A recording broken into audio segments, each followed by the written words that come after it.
Salut, c'est Trado, content de vous retrouver pour la mise à jour des zones d'accumulation rationnelle pour l'or, l'argent et les platinoïdes. On commence par les news. Première news que j'ai trouvée pour vous. Et ça, c'est important, je pense, parce que ça correspond à une demande qui m'a été demandée souvent. Il s'agit de la manière dont je trace les zones d'accumulation rationnelle.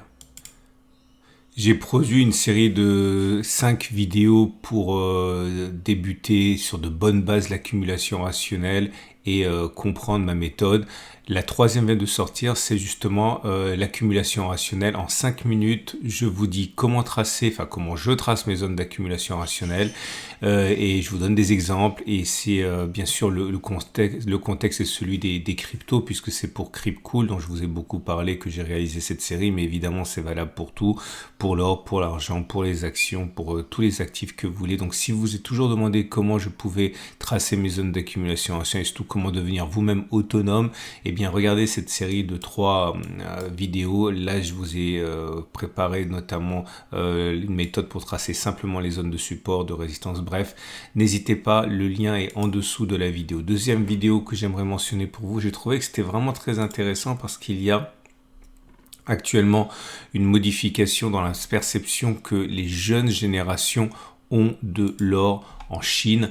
Il s'agit en fait des conséquences de ce qui se passe actuellement, un enrichissement des classes moyennes, des populations jeunes de plus en plus formées. Et dans cette petite vidéo, je vous rappelle que vous pouvez le sous-titrer dans la langue que vous voulez sur YouTube, eh bien on nous explique pourquoi les jeunes générations se tournent vers l'or. À cause de l'immobilier qui d'une part est de plus en plus cher, de moins en moins sûr avec des effondrements à répétition et le fait de vouloir sécuriser quand même son épargne tout en voulant respecter les codes de richesse font que les jeunes générations d'actifs se tournent de plus en plus massivement vers l'or. Je les laisse découvrir cette petite vidéo. Troisième chose que j'ai trouvé pour vous, alors là c'est un petit peu poil à gratter pour certains, une question qui mérite d'être posée. Pourquoi ne laisserait-on pas l'or au fond de la terre? Pourquoi extraire l'or? Et c'est un article un peu rhétorique auquel je vous renvoie sur le site du Guardian. Et dernier article que j'aimerais vous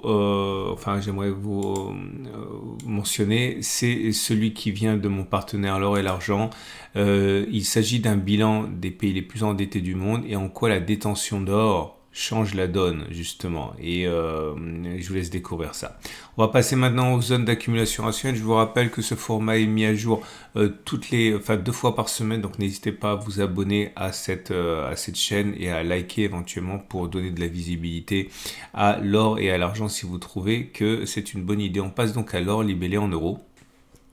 L'or libellé en euros qui n'est plus en zone d'accumulation rationnelle. La zone d'accumulation rationnelle, on l'a touché il y a 2 semaines, c'était 18,42, 18,00. Pour l'instant, on est en train de rebondir mollement, mais on rebondit et on est hors zone d'accumulation rationnelle dans une tendance de fond qui est haussière, une tendance de long terme qui est haussière et des bougies Aiki-Nashi qui sont plutôt favorables puisque comme vous pouvez le voir, c'est vert. Néanmoins, la présence de mèches hautes et de mèches basses montre que la pression haussière s'affaiblit pour l'or libellé en euros. Pour l'or libellé en dollars, c'est la même chose. Il y a un véritable regain de forme. Alors il faut savoir que le contexte est plutôt mauvais puisqu'on parle surtout actuellement de voir la hausse des taux repousser, et donc si on repousse la hausse des taux, ou si vous préférez, si les taux restent forts, c'est pas très bon pour l'or, mais on préserve la zone d'accumulation rationnelle des 20, 10, 19, 74 $, tendance de long terme haussière, tendance de fond haussière également, bougie Aiki-Nashi mollement favorable. Alors c'est pas génial, mais sévère avec mèche haute, mèche basse, donc c'est encore une fois mollement haussier. On passe maintenant à l'argent libellé en euros qui également n'est plus en zone d'accumulation rationnelle. La zone d'accumulation rationnelle la plus évidente, c'est 20,3, 18,8, on n'y est pas. La tendance de fond et la tendance de long terme sont plutôt neutres, voire légèrement baissières puisqu'on est en dessous de la M50 et de la M200 qui dérive à plat. Les bougies Aiki-Nashi sont peu engageantes, hein, puisque comme vous pouvez le voir, il y a une pression baissière qui se met en place avec des bougies rouges, mèche haute, mèche basse, donc petite pression baissière, mais c'est sûrement pas haussier. Hein. L'argent libellé en dollars est dans une situation qui est similaire, hein, c'est-à-dire que on a rebondi sur une zone d'accumulation rationnelle, c'est celle des 23 21,7. Depuis, eh bien, on n'a pas grand-chose à ajouter. On est dans une situation de tendance de fond, tendance de long terme baissière, enfin le neutre légèrement baissière, et les bougies Aiki-Nashi sont négatives. On passe au platinoïde. Alors, première chose au niveau des platinoïdes, le Palladium libellé en euros et en zone d'accumulation rationnelle à 935 827 euros dans une tendance de long terme et une tendance de fond qui sont baissières, mais en zone d'accumulation rationnelle. Le Palladium libellé en dollars et également dans une tendance baissière, tendance donnée par la moyenne mobile AM200 et l'M50 qui descend. On n'est plus en zone d'accumulation rationnelle, c'est 915 834 dollars.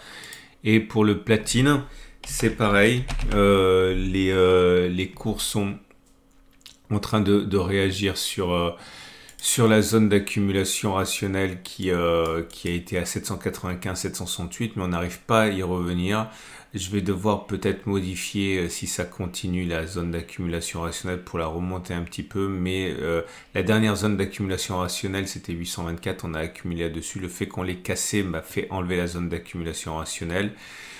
Je me donne encore une semaine. Encore une fois, il n'y a pas d'urgence parce qu'on a accumulé la dernière fois ici. Mais si d'ici une semaine, on n'est pas descendu sur les 795-768, je remonterai la zone d'accumulation rationnelle. Hein. Et pour donc tendance de long terme et tendance de fond baissière. Et pour terminer, le platine libellé en dollars. Et dans une situation équivalente, hein, c'est très mou, on n'arrive pas à aller chercher la zone d'accumulation rationnelle des 860-872. On en avait une ici de zone d'accumulation rationnelle, c'est pour ça qu'il y a eu une accumulation, mais elle a disparu parce qu'elle a été légèrement cassée. Bon, on verra. Je ne me précipite pas, mais il y a des chances pour que je modifie et que je rajoute une zone d'accumulation rationnelle. Voilà. On a fait le tour. Je vous rappelle 3 choses. 1, vous pouvez vous abonner pour ne pas louper les mises à jour 2 fois par semaine. 2, vous pouvez donner de la visibilité à l'investissement sur l'or et sur l'argent si vous likez cette vidéo. Je vous en remercie. 3, pensez que si vous voulez passer à l'acte, acheter de l'or, de l'argent, des platinoïdes ou du bitcoin dans des conditions optimales de sécurité avec une garde froide dans un coffre, etc., eh bien, vous pouvez passer par mes partenaires. Vous avez des liens en dessous de la vidéo. Et pensez également, si vous demandez comment investir et utiliser les zones d'accumulation rationnelle, vous pouvez devenir autonome avec les vidéos que je vous ai préparées. À mercredi pour la mise à jour.